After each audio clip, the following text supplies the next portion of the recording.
Thank you. It's lovely to see a full house in spite of the weather. Mr. Bachchan has been on a tour of the city, which he didn't intend to, but he's here. As always, he never lets anyone down. Parikshat, let me start with you. Your father died in 1973. That's 46 years ago. 59. He was 59, but it was 46 years ago that he died. My question is, why did it take you so long to write the book? Why didn't you do it earlier? Sir, I wouldn't have, even if I tried very hard, had it not been for a couple of people who started kicking me in the shins. One was an editor about 5-6 years ago in Delhi. Then there was a gentleman called Ali Peter John, who's sitting somewhere here. And a friend of mine from LA, a lady called Sayal, Hershey Sayal Gill. They just got onto my neck and caught me and said, "Chadi leke ke dikho." And I had no way of getting out, sir. I had to write. But the strange thing is that once I started writing it, when I was given the advice by Ali, pehle khopadi mein pakao. So that was a very great revelation. The moment I started thinking about it, a flood of memories came back, and the laptop opened and it all came out in torrents. And the strange thing is that I wrote the first 2 chapters, and then the book wrote itself. I didn't know how it happened. Do you think someone was guiding you? I had the feeling, sir. I had strangely felt the presence of my father very strongly, and I felt I owed it to him to. I mean, people know him as a fine actor, but there are very few people like brother Amitabh and his dad, who was very close to my father, who knew him more than as just an actor. So I thought it's high time people came to know about the other side of him as a father, as a brother, as a friend, as a husband. So that's what made me. I felt it, I owed it to him, because now I'm getting on in years myself. It's high time I wanted my kids to know about him, because they were born after he passed away.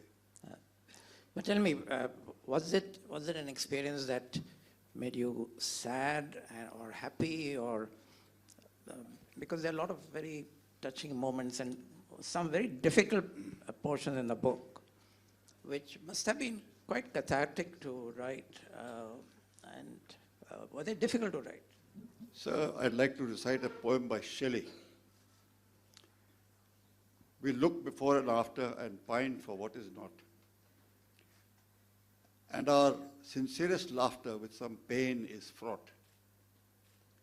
And our sweetest dreams are those that sing of saddest thought.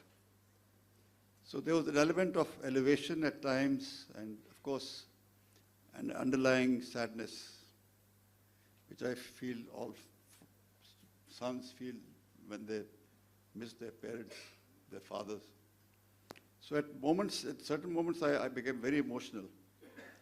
And at other moments, I remembered the good moments when we were together in Gulmarg, for instance, where we joked around and fooled around in the Dal Lake, for instance. So there were happy moments, but there were a lot of sad moments. And many chapters, I couldn't help weeping, because, I mean, I brought back, I saw him in a light that I'd never seen him before. Writing made you see him in that light? Well, I'm now a lot older than what he was when he died. I'm nearing my 80th year now. So in those years, I didn't understand him. I was much younger. But now when the memories came back and I looked back and I realized it's very difficult to understand your parents in entirety, you see. And I realized that he was much greater than I had thought him to be. Many sides of him which were revealed to me. He always said a man and his performance should be like an iceberg. I feel the same way about Amitabh Bachchan Sahab. It should be 1/3 above the water and 3/4 below. 2/3. 2/3 below, sorry. 1/3 above the water, 2/3 below. Because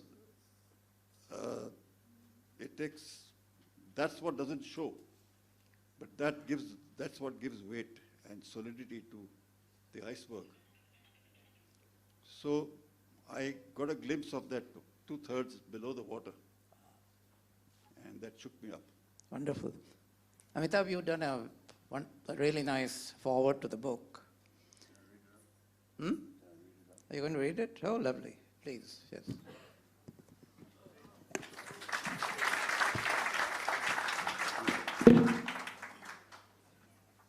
Good evening, ladies and gentlemen. Never have the speakers that came before me been as subtle as they were regarding the word late. And I think I counted about 5 times when they mentioned late and kind of gave me a side look and saying, "You're late, buddy." I just want to clarify this. I was told that the function was at the NCPA, and when I was touching Marine Drive, my office tells me, it's actually Taj Lands End, sir. So you can imagine turning around and coming here about 15 minutes late is quite a miracle. Parikshat called one day and said, couldn't you write the foreword to this book that I'm writing on Balraj, and I readily agreed. I thought I'd just read it out because anything else that I say today would not be able to go beyond what I've already expressed.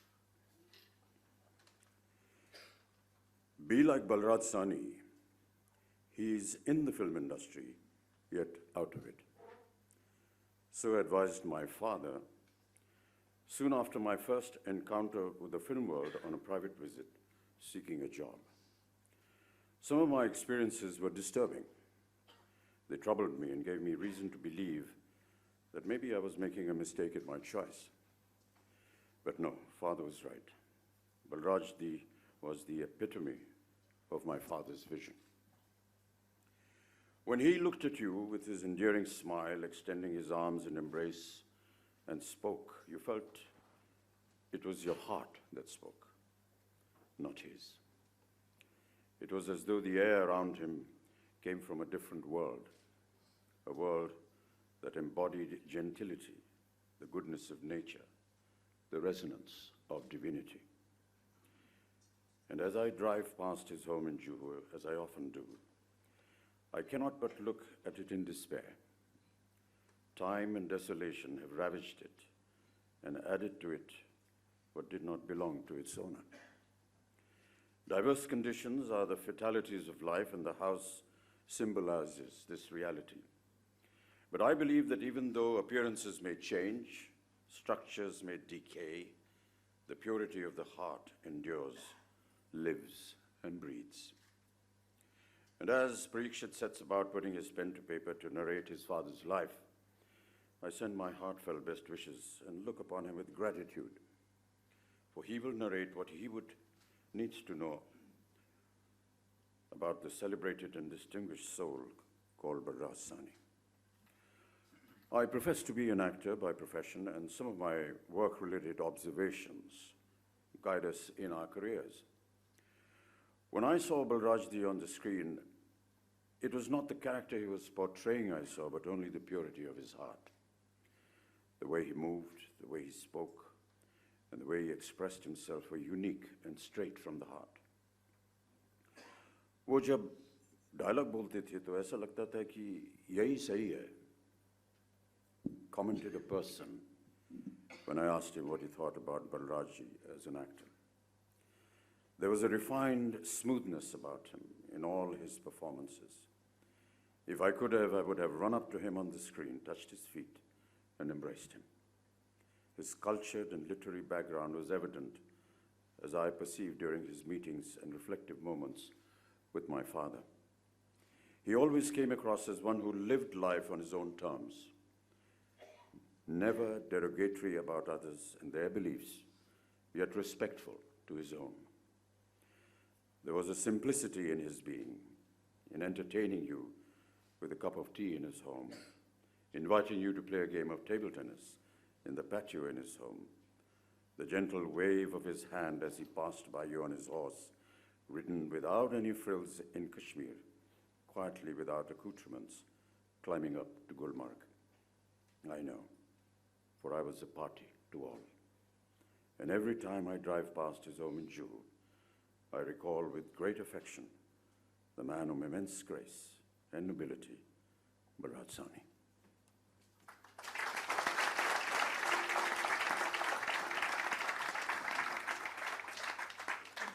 Thank you. You said in your foreword that he was in the industry and out of it. What do you mean by that? This is actually given to me by my father. I was on a mission in the early years, around 68, 69, to the city of Mumbai to seek a job in the film industry, and I was asked to do a screen test, which I did, thanks to some very well-known people. I'm not going to name them now. And later on in the evening, they said, well, you know, you're here for a day. We are going out to a party. Why don't you come along? And I went along with them. And at the party, I saw things which were kind of disturbing. I mean, everyone was happy, and they were having their drinks and eating their food. And then some discussion took place between one of the celebrities and a journalist, and a fight broke out. And when I say a fight, it was actually a physical fight. You know, they were punching each other and stuff like that. And what was really amazing was that the hostess, who was also a very prominent celebrity, was unconcerned with this punch-up and was serving, what would you like to have, sir? And then just serving the food all over. And I felt this was rather odd, so I just stepped out of the house. And when I came back, I narrated this to my father and said, you know, you have to be like Balrajji. You have to be in it to get out of it.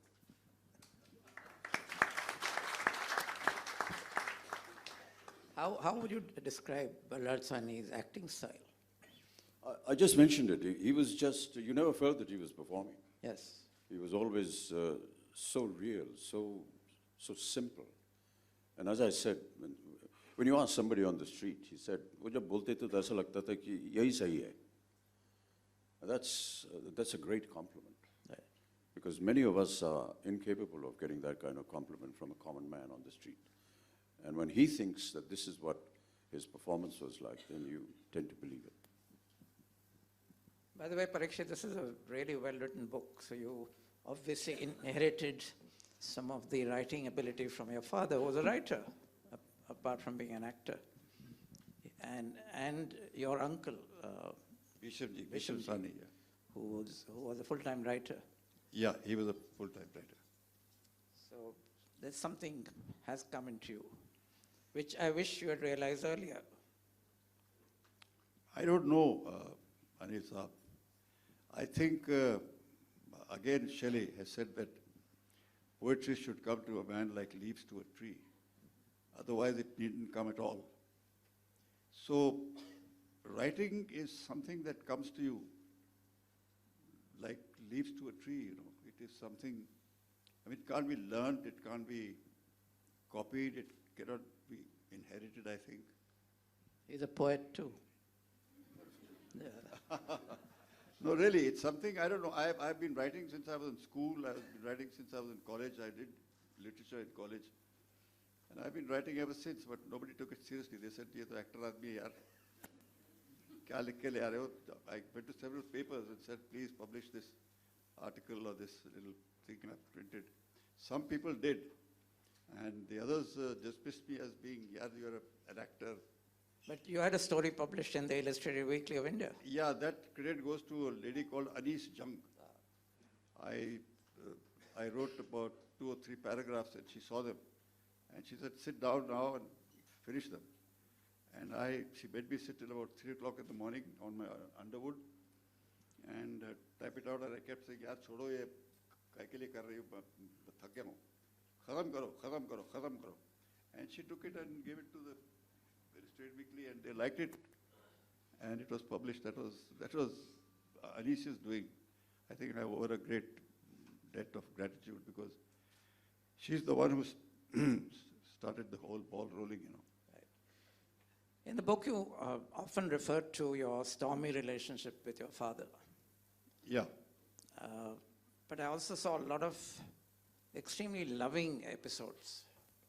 So it was a kind of mix, right? But he was never harsh with you. No. On the contrary, I think he told me very early in life that just forget that I'm your dad. Let's be good friends. I had my first cigarette with him. I had my first glass of beer with him. He said, don't do anything behind my back. Early in life, he even said, don't call me dad. Don't call me Pitaji. Call me by my name. So he was like a friend for the rest of his life. He was a very strange man. We discussed things that no father would discuss with his son. And he never ever raised his voice. He didn't correct me. He didn't tell me I was doing something wrong. He didn't yell at me or nothing. He just kept saying, you're a great guy. You just learn to live and live to learn. That was his motto. So were you a spoiled child? Beg your pardon? Were you a spoiled child? I was, yes. I was thoroughly spoiled. Thoroughly spoiled. Absolutely. And I think many of us star sons are. Not all, of course, their parents are. But I lived in boarding schools. Mainly, I didn't live with the family ever, almost. Only in the holidays. And in the boarding schools, I was singled out. Arey bhai, Balraj Sahni saab ka beta hai. So I thought I was a big shot, which harmed me a great deal. It was only in Russia that I felt very happy because nobody knew who the hell I was. Nobody knew who was Balraj Sahni, and I felt I was myself. But in college and in schools and where I went, they thoroughly spoiled me. Guys were nice to me because, arey bhai, Sahni saab ka beta hai. So that's it. You must have grown up under the shadow of your father. Indeed. Well, that brief answer doesn't give me a lead into another question. You could be more helpful. Okay. I'm going to narrate a story then. I've said this many times before in several other events, but because you've raised this issue, I think I'll talk about it. I'm referring to a poem my father wrote. It's called Vasiyatnama. Every one of us at a certain age writes a will. And I won't go into the recitation of the poem, but I'll just give you the essence. He says that, in the poem, he says that, a time comes in your age when your friends and well-wishers say, umr kafi ho gayi hai yaar, ek wasiyatnama likh do, life ka kuch pata nahi hota hai, aur जो कुछ भी देना है अपने परिवार को, बेटों को, ये सब अभी से तय कर दो, क्योंकि बेटों को भी बड़ा आजकल सामना करना पड़ता है अपने आप को साबित करने के लिए कि हाँ भाई ये मेरे पिता हैं. तो he wrote the whole thing, and one of the things he said is, look, I don't have much to give and leave behind for my children. I just have my written works, and later on in his life he used to go for a walk and pick up a stone and used to find an imagery in it and draw a few lines and it would come out. And he says, these are the rocks and these poems that I have. But some of the most important thing that he said in that poem, which was that what are you going to leave behind? And he said, Can you recite that bit? Put saput kyu dhan sanchay, put kaput kyu dhan sanchay. And then he wrote that, the last line, and he said, मेरे बेटे, बेटे होने से मेरे उत्तराधिकारी नहीं होंगे. मेरे बेटे, बेटे होने से मेरे उत्तराधिकारी नहीं होंगे. जो मेरे उत्तराधिकारी होंगे, वो मेरे बेटे होंगे. So, Parikshat is an excellent example. He is the true inheritor of his father, and therefore, you are the true Uttaradhikari.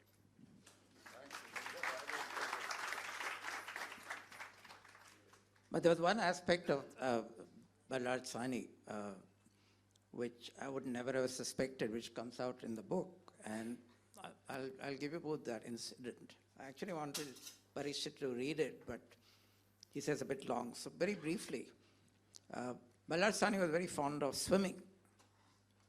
And he took, how old were you when he took you into the sea? About 10, maybe. Okay, so 10-year-old Parikshat goes with his father into the sea. And the sea is very rough. And Parikshat says, you know, I'm scared, I don't want to go into this. He says, come on, and coaxes him into the water. And then they find themselves being dragged into the sea, deeper and deeper and deeper. The tide was going out. Yes, the tide was going out. And this little boy, and I think anyone would have been scared. I would have been screaming. And it goes on, and Balraj Sahni is absolutely calm. And he's saying, why are you worried? The tide is going in, it'll come back. And we'll come back with it. So don't fight it. Just relax. You know how to swim, and the sea makes you float. So just stay there. And they went deeper and deeper into the sea. And then finally, they find a little boat coming to rescue them. And there's an Englishman paddling a kayak. And he comes near them. And Balraj Sahni says, go away, we don't want you. So Parikshat is saying, but Dad, we must get into that boat. Someone's come to save us. And he just refuses. And when he sees it's an Englishman, he says, you Englishman, we don't want you here. You go. So of course the Englishman has some choice swear words for Indians and goes back. And these two stay in that water for 2 hours. And then the tide goes back and there they are. That must have been traumatic for you. Yeah, I shivered. Mike. I thought that was the end of my life. I mean, I was petrified absolutely. And I thought Dad had finally gone mad because he started singing songs. And he started floating and he started joking around. And I said, "Ye pata nahi kya ho gaya? Dad ko yahan mar rahe hain, yahan pe daddy." And then this Englishman, he came and said, "Come on, get into the boat," because a lot of people had collected on the seashore. We were about a mile out, and they guessed that they're in trouble.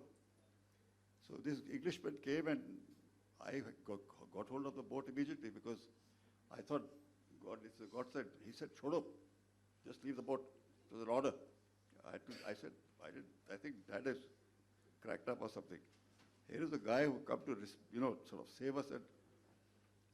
But Dad told this fellow, he said, "This Englishman, we don't need you. We can look after ourselves. Please go back." And that fellow said a lot of things about Indians. You crazy Indians, that you want to kill yourself and your son also. And yes, sure enough, we floated after that for a long while. He kept singing revolutionary songs. He was a Marxist. Mil ke chalo, mil ke chalo, mil ke chalo. Arey bhai, mil ke chalo. All these sort of things. I said, yaar, kya mil ke chalo, yahan mar jayenge. And ye waqt ki awaaz hai, mil ke chalo, and all that jazz. But anyway, it was I can't tell you, if you only have to experience it, the tides during the monsoons are horrendous. When they drag you out, I mean, you can't hold on to the bottom because they just trick you, pull you out. And when it sent you back, it was like a miracle because I did start swimming a little bit. He had taught me a little bit. And it really literally threw us on the sand. We left near Palm Grove Hotel, which is called, I don't know, something else now, and came out at the creek, which is about 2-3 miles away. And then I went to sleep because I was exhausted. And I was glad that my life was saved. And Dad looked at me, smiled. He was smiling when I opened my eyes. He pulled me up and he said, "Dekho, beta." There are going to be a lot of times when these sort of situations will arise in your life. And remember, the tide always comes back. So always ride the tide, don't fight the tide. And that has helped me through a lot of many crises in life. Well, that could have been the last lesson you learned in your life, but I thought it was. I thought it was. Balraj Sahni was a real Marxist, and he very deeply believed in the Marxist philosophy. Absolutely, completely, utterly. And you were talking of him singing revolutionary songs. And Mil so ke on. chalo, mil ke chalo, mil ke chalo. But there are wonderful scenes in the book which shows his Marxist leanings. There's one of these high society parties where he comes wearing a dhoti and Lungi. lungi. Lungi kurta, Yeah, Punjabi style. And he doesn't like this kind of socializing with, this useless chatter and pretentious chatter. So he's constantly pulling everyone down. And then he finds a waiter who's also Punjabi. And he finds he's speaking a different kind of Punjabi from what he knows. So he gets a drink for the waiter.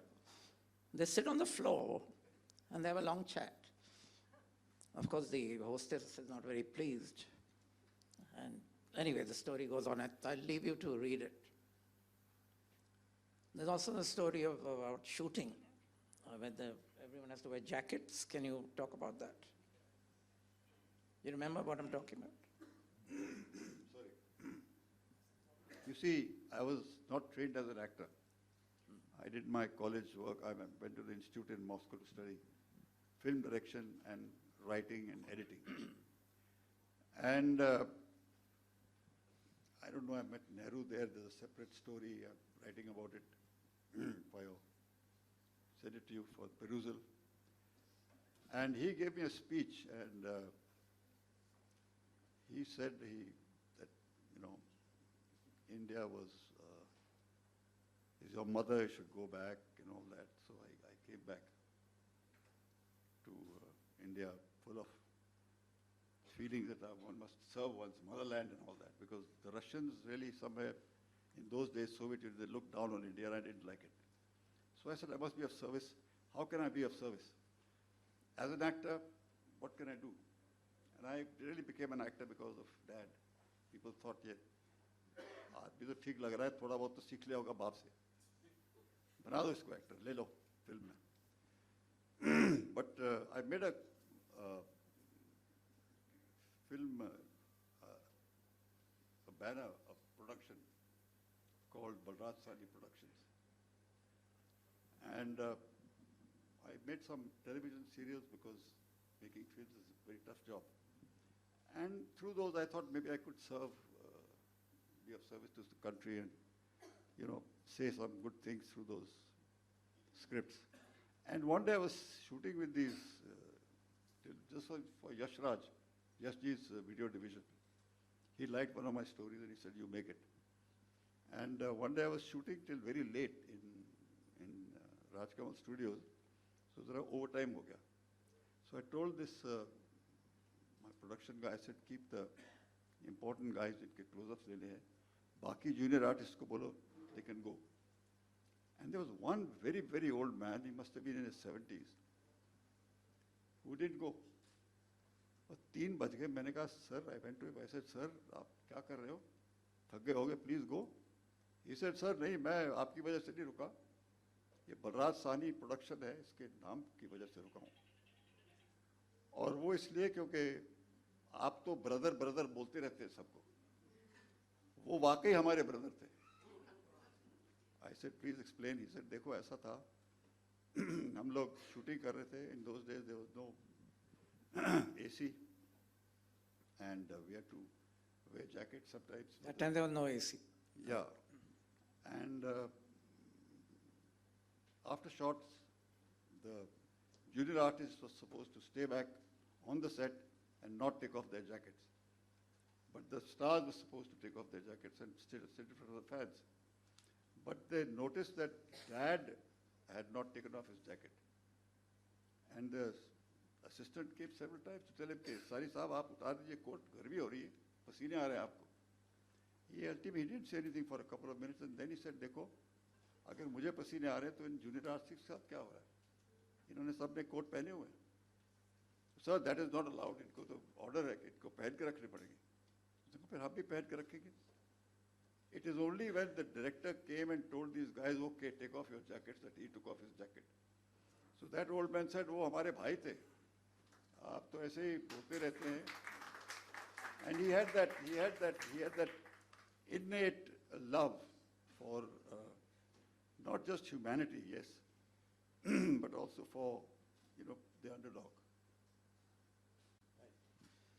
And the other very significant thing about his acting was, this is the human side, and the acting side, he was a method actor. Right? And like in Garam Hawa, in order to play the role, he actually went around barefoot in the heat. And he got blisters on his feet.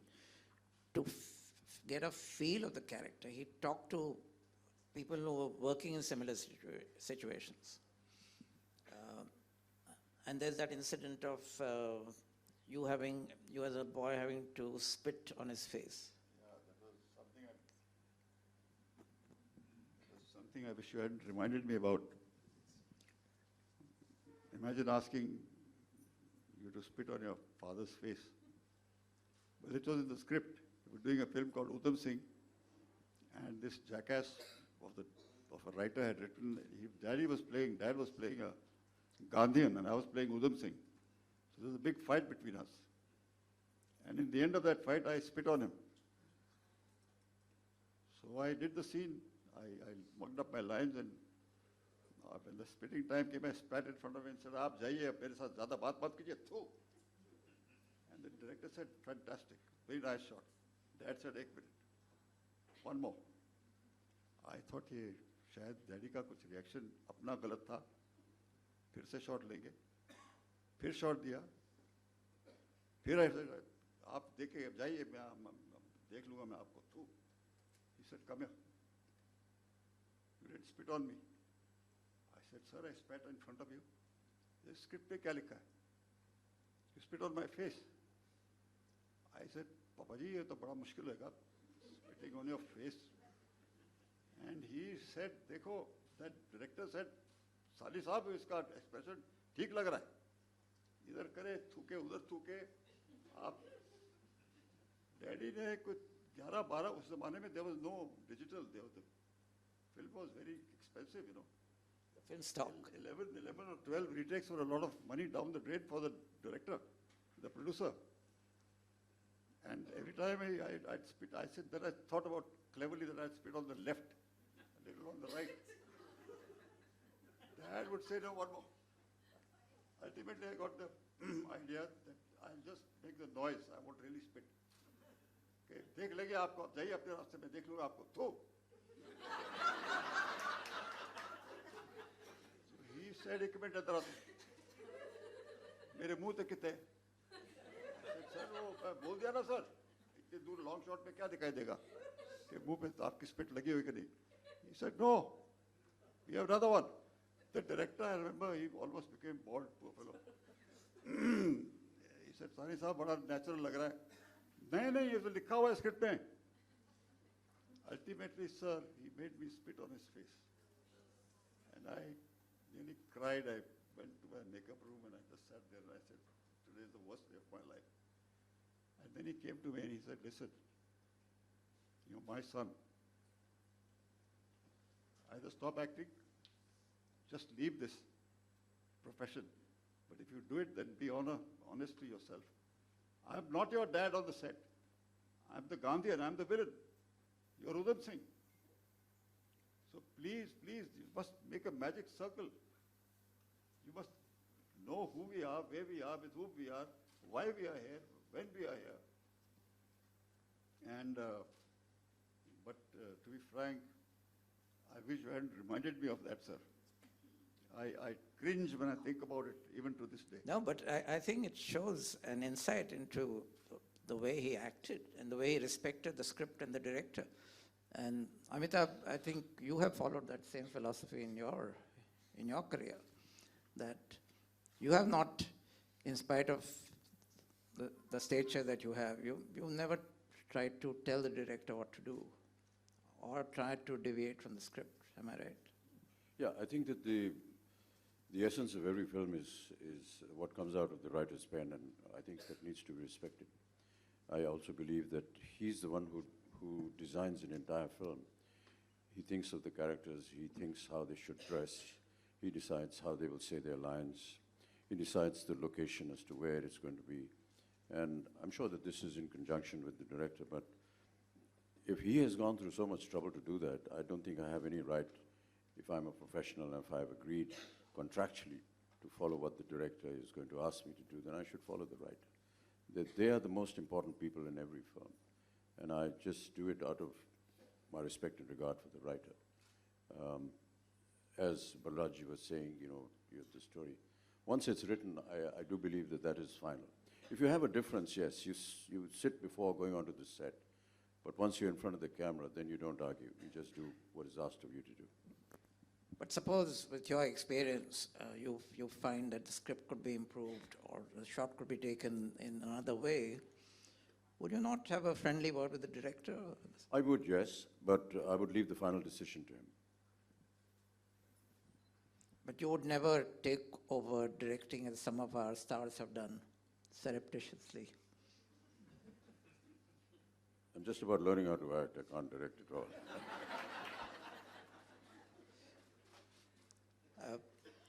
Do you believe in method acting? Yeah, I really don't know, you know, Parikshat and me are on the same plane. I really don't know what method acting is, but I Well, hear a that lot you of people actually- saying that, you- and I you- hear a lot of people you know, reading books about it, and I have to admit that in one of my sequences, I did try it as a result of an influence after reading these books, and it was fatal. I mean, I was to come exhausted. I don't know if any of you have seen one of my films called Diwar. There's a fight sequence in the garage, and after the fight is over, he comes out exhausted and walks to a tap, and he cools himself down. Now, the action sequence was done in Rajkamal's studio, and where he comes out of the garage was at the Bombay port, one of these gates, and that was after about 6 months. So in order to recreate that kind of look and atmosphere and exhaustion, I thought, you know, I needed to prepare myself. So there were about 8, you know, blocks of these, I don't know what you call them, where they store all this stuff.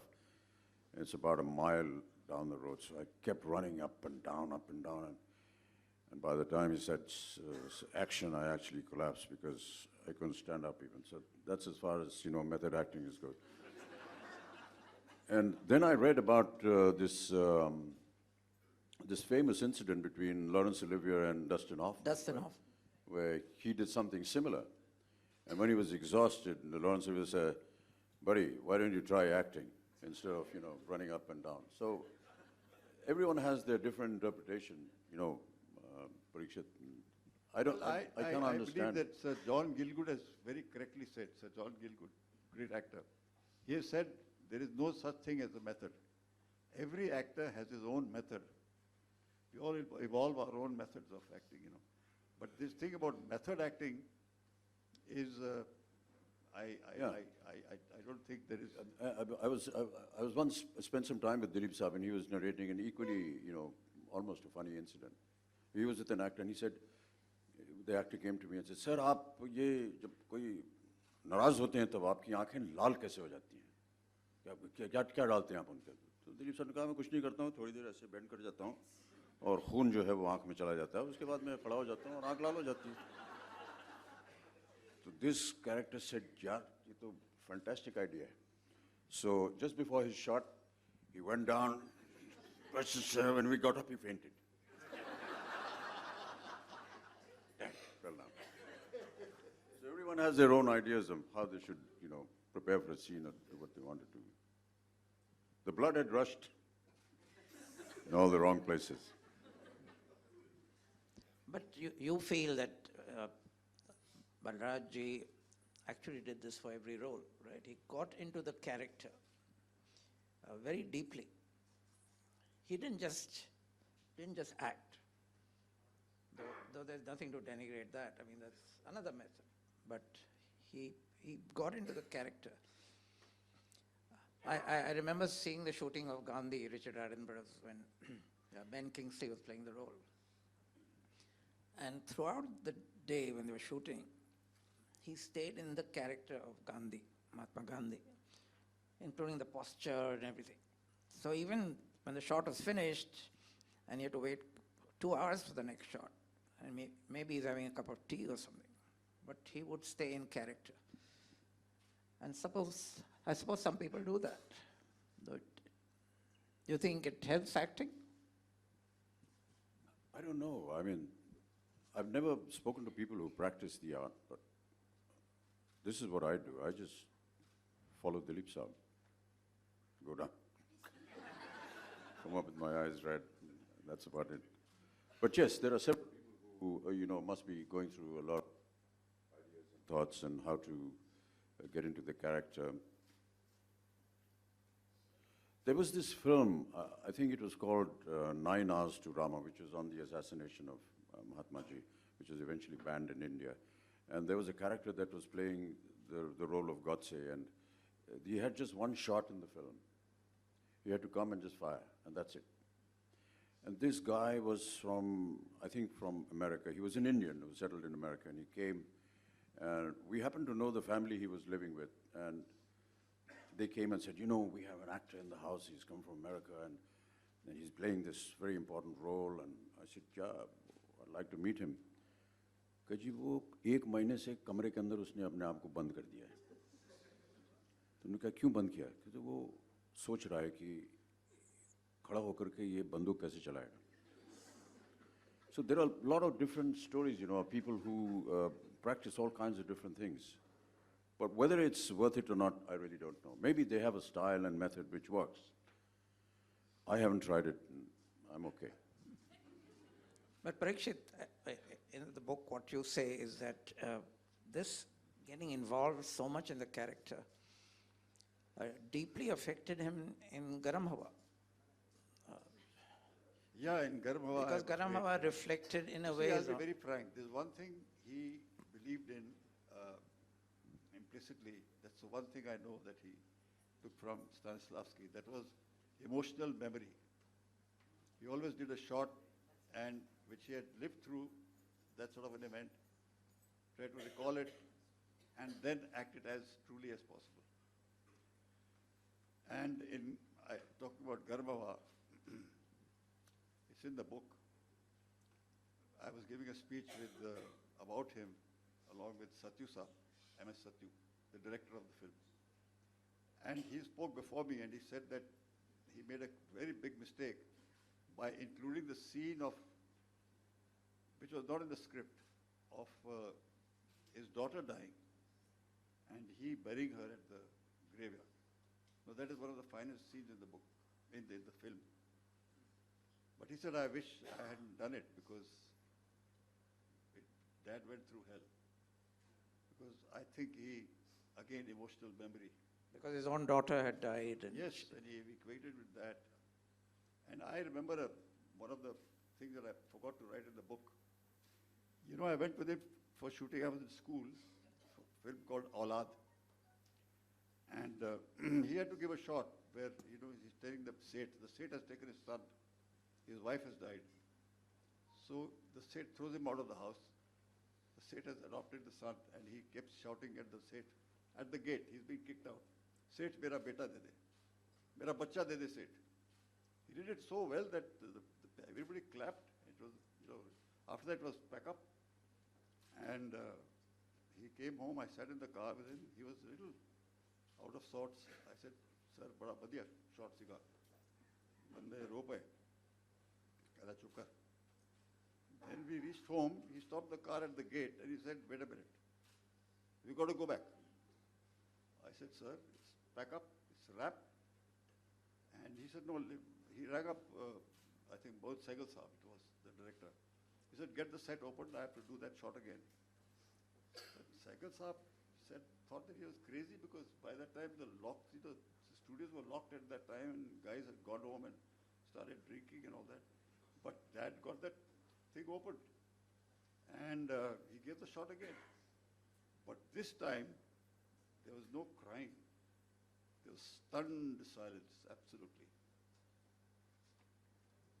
And I think that film ran because of that one shot. No, but what was the difference? The difference was when he came back, I said, Paji, ki load ki si? Sare ne taklif deti, tusi phir se lighting ki hui. He said, yaar, I just remembered what I felt when your mother died. But when I gave that shot, I gave it mechanically. I wanted to get into the same feelings that I had when your mother died. Therefore, I had to go back and I had to be true. He said, don't act. He used to tell me, believe. Acting is not acting. Acting is believing. So I think he exercised this thing about, emotional memory a lot, and always went back. And that, by the way, shot in Garmawa, it killed him. And M.S. Satyu said that. He said, I wish I had not put that shot in. But he took it to heart in everything that he did. He took it to heart. He's a very sensitive man. So that was his method. Can you read a passage from the book? Sir, he's read the best chapter in the book. Happens to be the one that Amitabh has written, by the way. You can't read the same one. That's the foreword. And he's written it, so there's no need for me to read anything else. I don't think there is. If you like, I would, but I'd read a paragraph or so. Yeah. Can you get me my iPad, please, ma'am? iPad.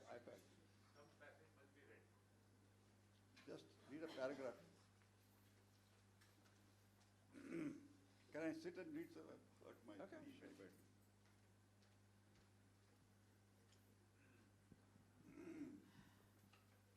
This is a chapter being read out for the sake of my unit. Sir, he's from your school, Sherwood School, and he was with me in the. You're from Sherwood? What house?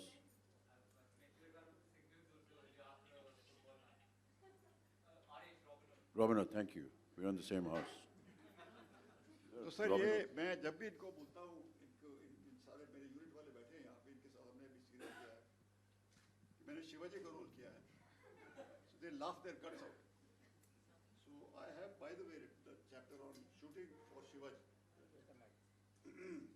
I have written this called Shooting for Shivaji. It's for you guys especially and for the rest of you.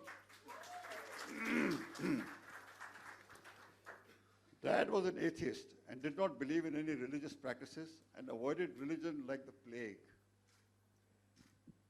Nor did he have much knowledge about the tenets of any religion. I doubt if he had ever read any religious book. He was convinced that there was nothing good at all good about them. But strange to say, his actions were often of a deeply religious nature. He followed many religious doctrines without being aware of it. For instance, the Bible referring to alms says, let not your left hand know what your right hand does, which means do your charitable acts in secret. Dad lived by that axiom without having read the Bible. He never boasted about his altruistic activities and he always kept them secret. I found out a few years after he had passed away, when I was asked to play the role of Shivaji, that he was doing just that all his life without letting anyone know. Now this is when I was shooting for Shivaji. And it is during this time that I learned this fact about him. I wrote one more paragraph and you'll get to know what Shivaji was, what I did in Shivaji. I still don't understand why the producer or director cast me in the role of Shivaji, who was supposed to have been of an athletic build, lean, wiry, energetic, with flashing, penetrating, hypnotic eyes. I was flabby, sluggish, lugubrious, lazy, dull, and had a spectacular paunch. My eyes were as hypnotic as those of a dead fish. I usually had a massive hangover during those days. Those were the days, my friend. We thought they'd never end. I was the least suited to play the role of the great Maratha leader. Dad would have been the right person to play that role. One day I heard somebody saying in a party behind my back, I wonder what Mr. Balraj would have said if he saw this slob of a son playing the role of Shivaji. Balraj studied, researched, and lived every role he played. This fellow is a slug. He's an insult to his father's memory. This hurt me. I tried to make amends. I exercised, read a lot of books about Shivaji, but for the world of me, I could not get rid of the paunch. The horse, I apologize for writing this sentence. The horse I rode during the shooting usually let out a startled groan and a huge fart every time I mounted him. I'm sorry about this. I tried belts and cummerbunds around my waist. I tried jogging and calisthenics, but to no avail. I still look like a miniature sumo wrestler. Now I would like to read the entire chapter, just bore you. I read the end. You see, Amol Palekar, our friend, had looked at me when I said I'm playing Shivaji and said, "Hey, Bhau, be careful. If you make one small mistake, you will be lynched publicly by the Marathas." Now that didn't help me in performing the role. That made me look very scared. And during this shooting, of course, many things happened, which I don't want to read out. I want to come to Dad right away. Now, one day we were shooting in the countryside close to a small village near a small town in the sugarcane belt, when a bus loaded with some toughies arrived and made straight for me. The unit members were alarmed and fearing the worst, fled. Everybody, they left me alone. The toughies walked up to me menacingly and without a word dragged me, this is true, brother, dragged me to one of the buses in which they had come. They shoved me in the front seat. The bus immediately lurched forward and gathered speed.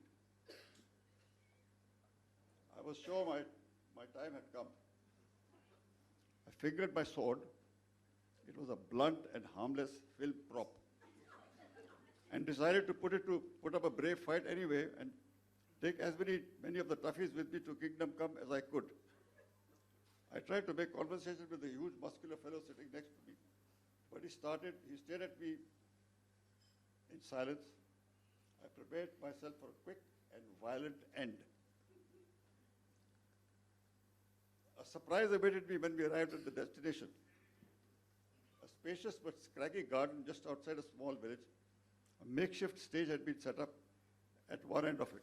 Before the stage squatted a few hundred villagers. So this will be a public execution, I thought. On the stage sat some local dignitaries. I was hurriedly escorted up the stage and unceremoniously plonked in one of the chairs. By now, my courage had abandoned me. I was baffled by what was happening. There was no chance of running anyway because I was flanked by two hefty, tough guys. A gentleman got up and addressed the crowd. He looked at me and smiled wryly. He is obviously enjoying the prospect of what is to come, I thought. But when he spoke, I was dumbfounded. "Sir," he said, in his heavily accented Hindi, "this garden has been named after your father. It's called Balraj Sahni Udyan. At the beginning of the month of April 1973, we had a terrible drought in this area. There was no water to drink. We were all very in bad shape. It was at the height of this drought that your father drove to the village all by himself in his ambassador car and stayed with us for a week. He said to us, 'I have brought no water for you.' I could not have, even if I tried to. I have come here to share your thirst. That is all I can do. And even though we offered him a small portion of the water, rations that we were guarding for infants and elderly, he refused to drink it. He made it in a tanker sent by the government, and then too, he made sure everyone's thirst was first slaked before he took a gulp of water himself. He died 2 weeks later. We have named this garden after him. And we have called you here to tell you that we are very happy that you, his son, are playing the role of the great leader Chhatrapati Shivaji.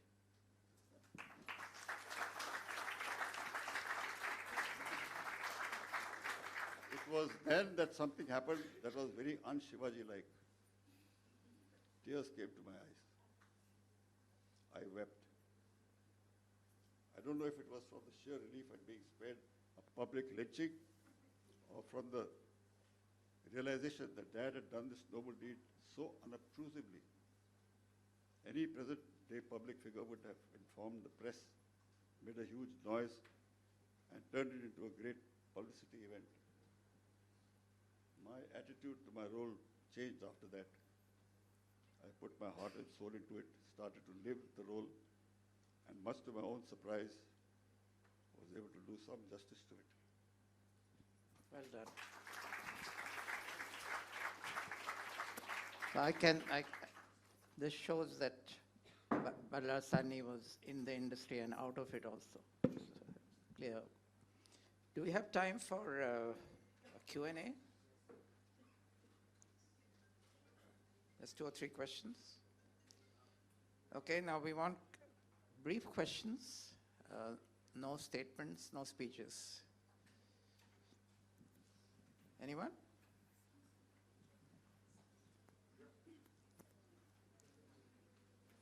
Yeah.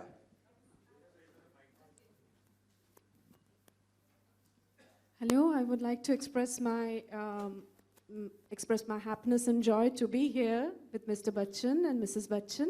I'm Piyu Sarkar, a scriptwriter, actress. I have a question that goes that it's a very meaningful message that's coming with the book, The Non-Conformist. And what is that thing that was always there in yourself, in your spiritual level, in your realism, that you wanted to express from your childhood, and that as an author, you feel that today you have been able to? I guess that is the true spiritual endeavor of all authors. If you can please enlighten us with something like that. I really didn't get the question, ma'am. Okay. Briefly, Yes. tell me what you're trying to say. Yeah. I can't see you in any case. Okay, can you see me now? Yeah. Yes, hi. My question to you is, like, as an author, like, in your deep senses, all of the authors, they want to express themselves, their spiritual sense, and they feel very content after they do it. So that is one thing I would like to know, that what is it that have you been able to do that in this book all through? And if yes, then what? And if no, then what is the next book you would like to approach in? Well, ma'am, this book was like a redemption. Because, to be very frank, I have this very guilty conscience of not being a very good son. And as I grew older, I realized what a great dad he was. True. And I had to get it off my chest. That's the general idea when one writes. It's a kind of a catharsis. Mm-hmm. Catharsis, exactly. That's kind of a catharsis. It's kind of a redemption. Mm-hmm. And it was to find peace within my soul. Mm-hmm. Now, this thing I read about Shivaji is not fiction, it's a fact. It's a fact, true. It shows what sort of a guy I was. Mm-hmm. I mean, getting a paunch and hogging away to glory when I was playing that role, compared to him. So this is a kind of a redemption for me. Depths, yes. Come to peace with myself. Yes, exactly. And that's really inspiring Okay, for me. that's one question. Now we Yes. go to the next one. Yes. I actually disagree with what Parikshat just said, because it goes contrary to what I said earlier on. मेरे बेटे बेटे होने से मेरे उत्तराधिकारी नहीं Very होंगे, kind of you, brother. जो मेरे उत्तराधिकारी होंगे Very kind of मेरे you, बेटे but होंगे। I have आपने ये किताब लिख करके पूरा कर दिया उनका काम, और आपने सही मानों में एक बेटे की तरह, because there are many things we would never have known, and that's why I feel that you are a true son of your father. So Amitabh, can we expect a book from you? No, I would do great injustice to the writing profession if I wrote one.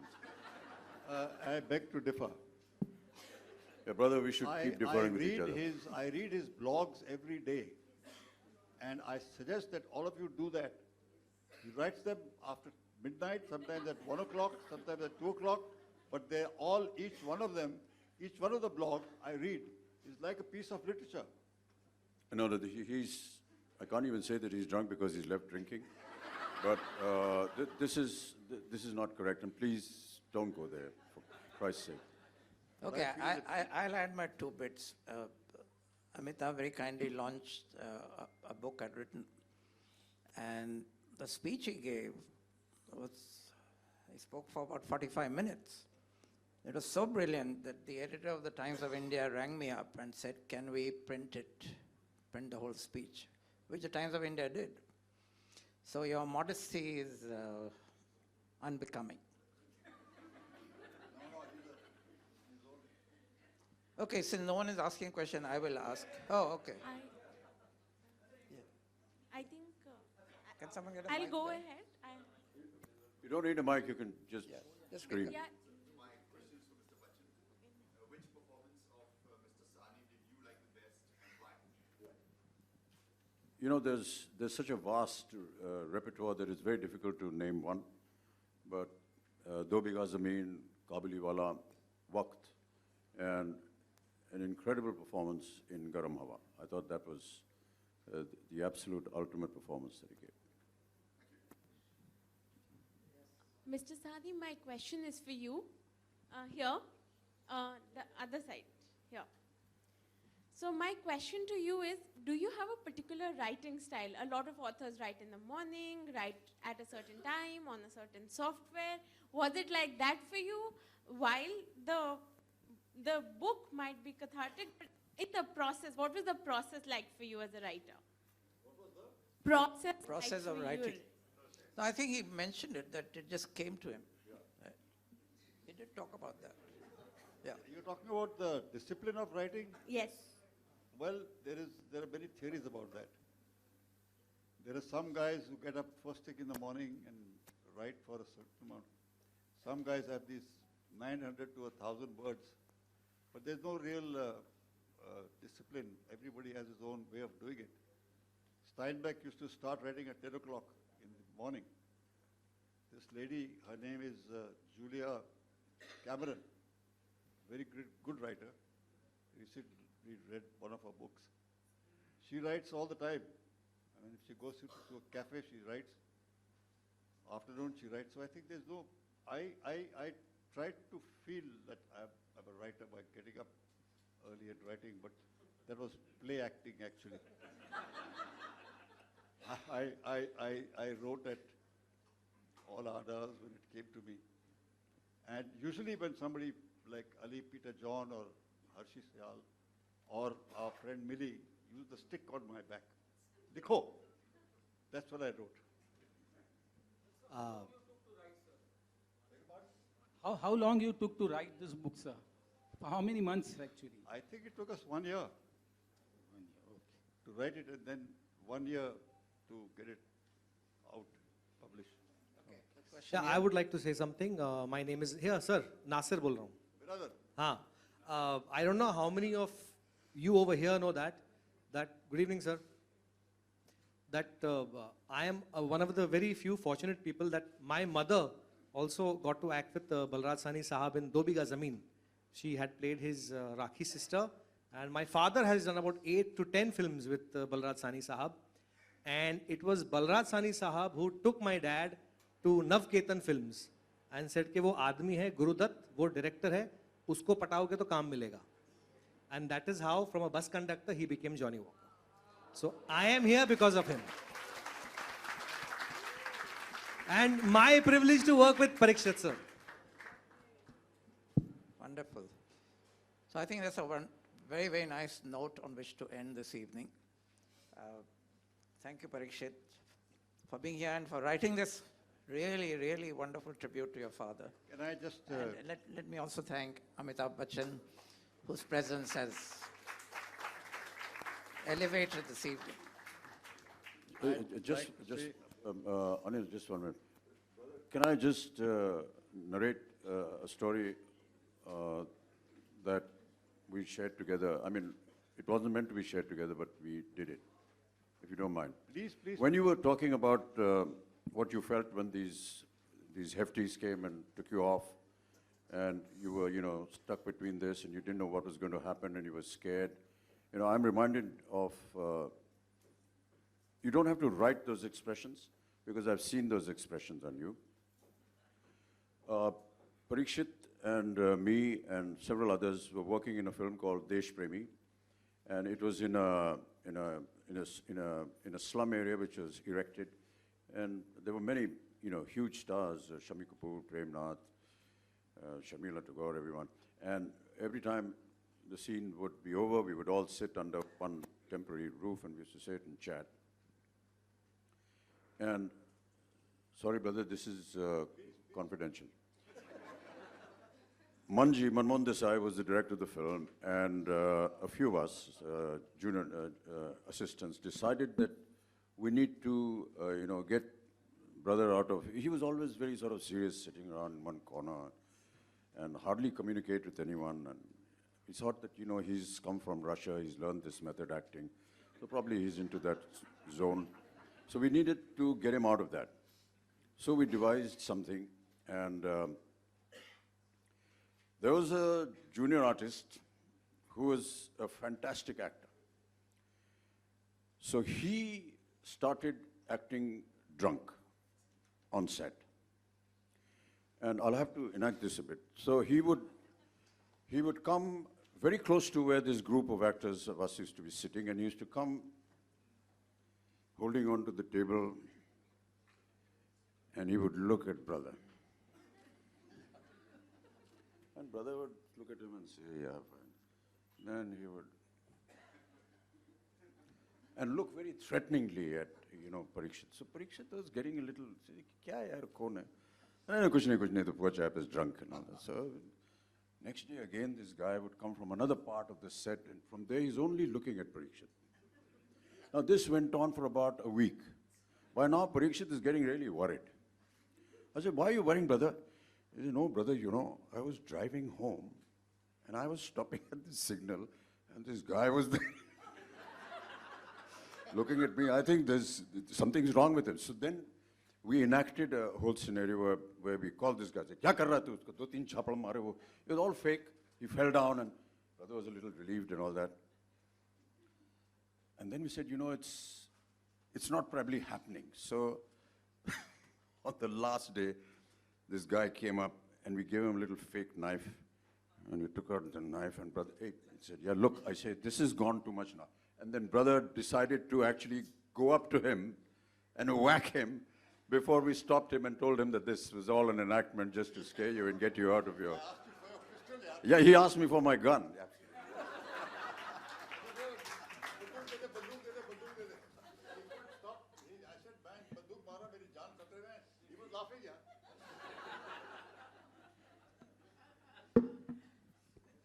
Well, thank you for that.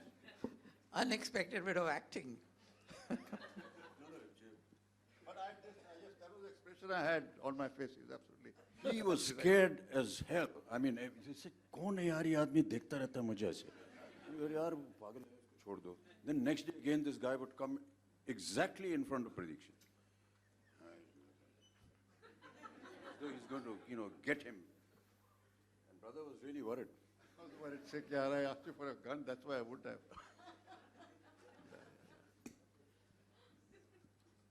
So I can understand your expression when you were being whisked away to this place. Thank you so much. I think our panelists deserve a huge round of applause. That was a very engaging conversation. Thank you, Mr. Bachchan, Mr. Tharkar, and Parikshat. Congratulations again. Thank you for writing the book. I'd like